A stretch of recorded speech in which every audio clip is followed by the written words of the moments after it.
오늘 요한복음 19장 말씀 통해서 예언의 성취라는 제목으로 같이 은혜 나누겠습니다. 우리 예수님의 죽음은 그냥 우연히 이루어진 그런 사건이 아니라 철저하게 하나님께서 계획하시고 이 성경에 말씀하신 그 예언의 성취였습니다. 하나님에 의해서 계획된 모든 과정을 예수님께서는 겪어 나가셨습니다. 오늘 본문에 7절, 8절 말씀 보겠습니다. 유대인들이 대답하되 우리에게 법이 있으니 그 법대로 하면 그가 당연히 죽을 것은 그가 자기를 하나님의 아들이라 함이니이다. 빌라도가 이 말을 듣고 더욱 두려워하여, 빌라도는 예수의 제목이 자칭 하나님의 아들이라고 하는 것을 알았습니다. 빌라도는 예수님께 물었습니다. 9절 보세요. 다시 관정에 들어가서 예수께 말하되 너는 어디로부터냐 하되 예수께서 대답하여 주지 아니하시는지라. 근데 예수님께서 그 질문에 아무런 말도 하지 않았습니다. 이 말씀은 이사야서 53장 7절 말씀의 예언의 성취입니다. 그가 곤욕을 당하여 괴로울 때에도 그의 입을 열지 아니하였으며 마치 도수장으로 끌려가는 어린 양과 털 깎는 자 앞에 잠잠한 양같이 그의 입을 열지 아니하였도다. 또 예수님의 그 십자가 위에 죄패가 붙었는데 그 위에는 유대인의 왕이라고 히브리어 또 이 로마어, 헬라어로 기록이 되었습니다. 이것을 보고 유대인들이 반발을 해서 왜 유대인의 왕이라고 쓰느냐, 자칭 스스로 칭하는 그 자칭 유대인의 왕 이렇게 쓰라고 소리를 질렀지만 빌라도는 이것을 거절했습니다. 21절 22절 봅시다. 유대인의 대제사장들이 빌라도에게 이르되 유대인의 왕이라 쓰지 말고 자칭 유대인의 왕이라 쓰라니 빌라도가 대답하되 내가 쓸 것을 썼다 하니라. 이것도 예언의 성취입니다. 자칭 왕이 아니라 왕으로 오신 메시아 예수님을 예언한 것입니다. 그 다음에 예수님의 옷을 제비 뽑은 사건인데요. 당시에 유대인들의 입고 입는 것은 샌달, 또 터번, 그리고 허리띠, 겉옷 이렇게 분류가 됩니다. 이 중에 이제 겉옷을 제외한 것은 뭐 별 값어치가 없기 때문에 거기에 십자가에 못 박는 사람들이 대충 이렇게 나눠 갔습니다. 그러나 겉옷은 추운 날 담요를 대신하는 것이기 때문에 값이 좀 나갔어요. 그래서 대부분의 이것은 제비 뽑기를 해서 가져갔습니다. 이 겉옷은 대부분이 그의 어머니가 그 아들을 세상에 이제 첫 발을 디딜 때에, 세상에 이제 나가서 장성해서 첫 발을 내디딜 때에 어머니가 그를 오랫동안 짜가지고 그걸 선물로 이렇게 주는 것입니다. 아마 예수님도 이제 공생에 시작하실 때에 이 어머니 마리아가 그것을 주었을 거예요. 이 겉옷을. 그런데 그것을 지금 로마 병정들이 제비를 뽑고 있는 것입니다. 24절 보겠습니다. 군인들이 서로 말하되 이것을 찢지 말고 누가 얻나 제비 뽑자 하니 이는 성경에 그들이 내 옷을 나누고 내 옷을 제비 뽑나이다 한 것을 응하게 하려 함이로라. 군인들은 이런 일을 하고, 자 근데 이것도 다 성경을 응하게 하는 말씀입니다. 시편 22편 18절을 보면요. 내 겉옷을 나누며 속옷을 제비 뽑나이다. 이렇게 말씀을 하고 있어요. 수천 년 전에 말씀에 대한 것을 예언해 놓은 것이죠. 그것이 이루어진 것입니다. 그 다음에 예수님이 십자가에서 물과 피를 흘리신 후에 목마르다고, 내가 목마르다고 그렇게 말씀을 하셨죠. 오늘 본문의 28절 보겠습니다. 그 후에 예수께서 모든 일이 이미 이루어진 줄 아시고 성경을 응하게 하려 하사 이르시되 내가 목마르다 하시니, 여기 성경을 응하게 하려 하사 이런 말씀이 나오지 않습니까? 이 말씀도 성경의 시편 69편 21절 말씀에 목마르다 하신 말씀을 응하게 하신 말씀입니다. 또 어디 그뿐입니까? 유대인들은 안식일에 죄수를 십자가에 달려있게 하지 않습니다. 안식일 전에 빨리 죽여서 장사하고 안식일을 거룩하게 지내야 된다. 이제 그들의 그 전통이에요. 그래서 십자가에서 아직 죽지 않은 죄수들은 다리를 꺾어서 죽이는 관습이 있었어요. 31절 봅시다. 이날은 준비일이라 유대인들은 그 안식일이 큰 날이므로 그 안식일에 시체들을 십자가에 두지 아니하려 하여 빌라도에게 그들의 다리를 꺾어 시체를 치워달라 하니.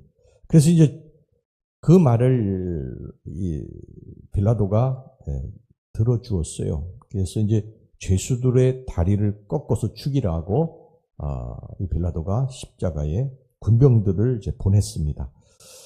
그런데 거기 가보니까 예수님 좌우편에 강도들은 살아 있었는데 예수님은 이미 돌아가셨어요. 할 수 없이 이제 2명의 강도들 다리만 꺾어서 죽였습니다. 이 사건도 결코 우연이 아닙니다. 수천 년 전에 성경에 이미 예언되어 있는 말씀이에요. 이 예언된 말씀 그대로 이루어진 것입니다. 오늘 본문의 36절의 말씀은 이 출애굽기 12장 46절에 6월절 어린 양의 뼈가 하나라도 꺾여서는 안 된다는 말씀이 성취된 것이고요.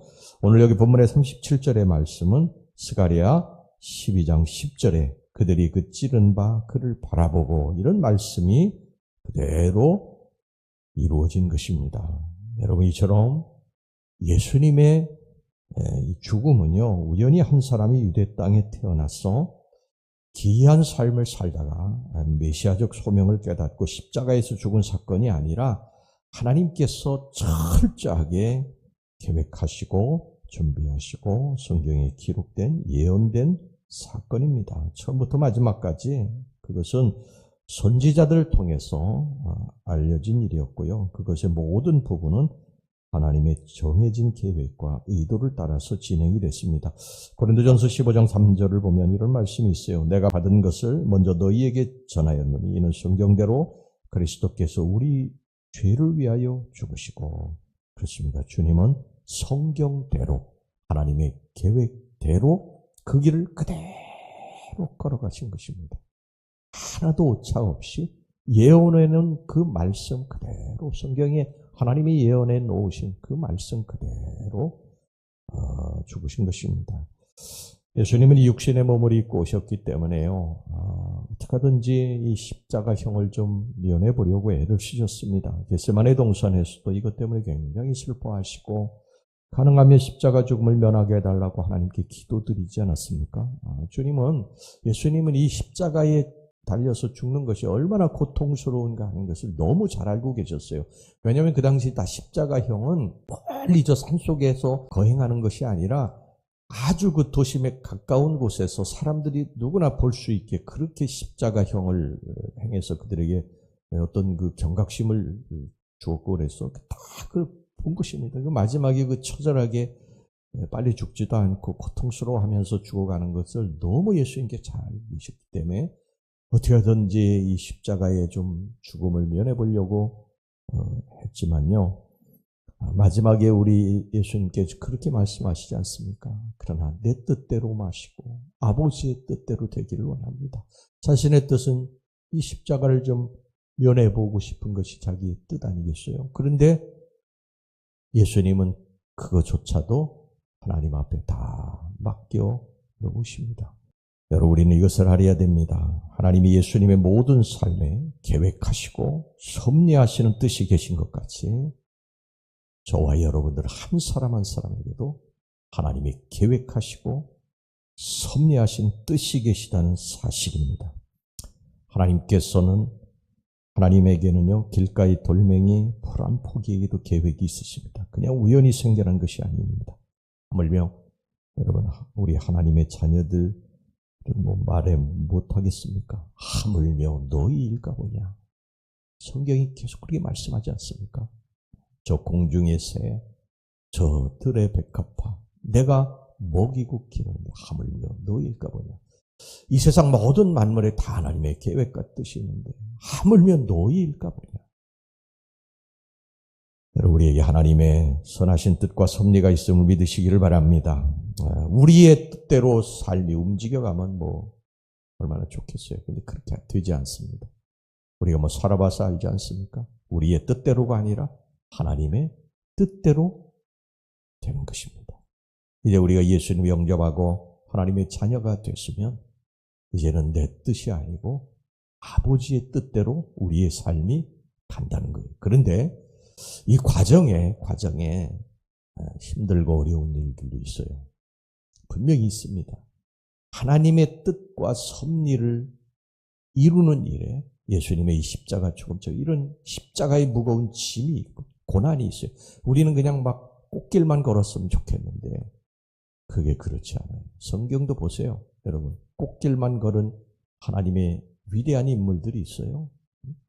모세가 애굽의 왕정에서 40살까지 꽃길만 걸었지 않았어요. 그런데 하나님이 내쫓으시지 않습니까? 미디안 광야로 40년 동안 낮추시고 비천하게 하셔서 다시 그를 쓰시잖아요. 여러분, 요셉의 생애를 보세요. 요셉이 노예로 팔려가지 않습니까? 요셉이 그걸 원했겠습니까? 그리고 그래도 주님 그래도 감사합니다. 그리고 노예생을 열심히 했는데 누명 쓰고서 또 감옥에 들어가지 않습니까? 요셉이 얼마나 절망적이었겠어요. 그런데 이 모든 것들이 다 하나님의 계획과 섭리 가운데 일어난 일이었지 않습니까? 나중에 이제 형들이 요셉의 발 앞에 무릎을 꿇을 때에 당신들은 두려워하지 마소서. 나를 이리로 보낸 이는 당신들이 아니요 하나님이십니다. 하나님이 모든 일들을 하신다. 우리가 순간순간 보면요, 내 뜻대로 하는 것 같은데 우리의 긴 인생을 뒤돌아보면 내 뜻대로 되는 게 아닙니다. 절대 내 뜻대로 되는 게 아닙니다. 하나님의 뜻대로 되는 줄로 믿습니다. 하나님의 계획하심. 그런데 이거 한 가지를 우리가 기억해야 된다. 뭐냐? 내 뜻대로 되는 게 좋은 게 아니고 하나님의 뜻대로 되는 것이 가장 좋은 것입니다. 우리는 먼 미래를 내다볼 수 없지 않습니까? 여러분, 요셉이 앞으로 자기가 애굽의 총리가 될 것을 알았겠어요? 몰랐죠. 그러니 노예로 팔려갔을 때 얼마나 절망적이었겠어요. 나는 평생 노예 생활만 하다가 이렇게 죽겠구나. 더군다나 억울한 누명을 쓰고 자기 주인의 아내를 강간하려고 했다고 하는 이 죄명을 쓰고서 지금 감옥에 들어가는데 이제 오늘 죽을지 내일 죽을지도 모르는 그런 순간순간의 어려움. 그런데 하나님의 이 계획하심과 섭리하심이 여기 있었다고 하는 사실. 우린 미래를 모르지만 우리는 하나님 믿습니다. 어렵고 힘든 일이 있어도 하나님이 이끌어 가시는 우리들의 삶이 가장 좋은 인생입니다. 항상 우리가 이걸 기억하고 살아갑시다. 할렐루야! 네, 기도합시다. 하나님 아버지, 우리들의 삶은 이제 내가 하나님의 자녀가 되고 내 뜻대로 되는 것이 아니라 하나님의 뜻대로 되는 줄로 믿습니다. 하나님이 우리들의 선한 섭리를 가지시고 뜻을 가지시고 이끌어 가실 때 때로 어렵고 힘든 일이 있어도 낙심하지 말게 해 주옵소서. 하나님이 합력해 선을 이루실 것을 믿고 그저 어렵고 힘들을 그 속에서 감사로 나아가게 해 주시옵소서. 그래서 반드시 주님의 선하신 뜻과 섭리가 우리들의 삶에 나타나는 것을 눈으로 보게 해 주옵소서. 예수님의 이름으로 기도하옵나이다. 아멘.